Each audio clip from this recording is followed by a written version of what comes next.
Hi friends, welcome back to my channel. இன்றைக்கான சம் பார்த்திங்கன்னா 1 மீட்டர் 20 சென்டிமீட்டர், 3 மீட்டர் 60 சென்டிமீட்டர் மற்றும் 4 மீட்டர் அளவுகளை கொண்ட கயிறுகளின் நீளங்களை சரியாக அளக்க பயன்படும் கயிற்றின் அதிகபட்ச நீளம் என்னன்னு கேட்டிருக்காங்க. ஓகேங்களா? இப்போது அதிகபட்ச நீளம் அப்படின்னாலே ஹையஸ்ட் தான், நமக்கு HCF தான் இதை நம்ம எடுக்கணும்.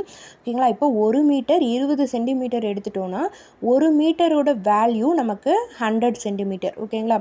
அப்போது 100 + 20 = 120 சென்டிமீட்டராக நம்ம மாற்றிக்கிட்டோம். அதே மாதிரி 3 மீட்டரையும் நம்ம என்ன பண்ணிக்கலாம், 3 மீட்டர் + 60 சென்டிமீட்டர் நம்ம 360 சென்டிமீட்டராக மாற்றிட்டோம். 4 மீட்டரையும் 400 மீட்டராக மாற்றிக்கலாம். இப்போது அந்த சென்டிமீட்டரை மட்டும் நம்ம HCF எடுக்க போகிறோம்.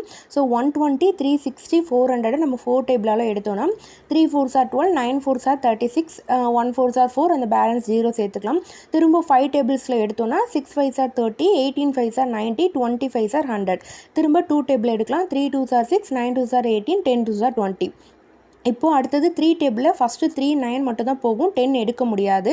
அதனால் இதை அப்படியே விட்டுடலாம். எல்சிஎம்மாக இருந்தால் தான் நம்ம லாஸ்ட் 1 வர வரைக்கும் எடுக்கணும். HCFக்கு 3மே ஒரே டேபிளில் இருந்தால் மட்டும்தான் நம்மளால் எடுக்க முடியும். ஸோ பேலன்ஸ் இருக்கிற 4 × 5 × 2 தான் நம்மளோட HCF.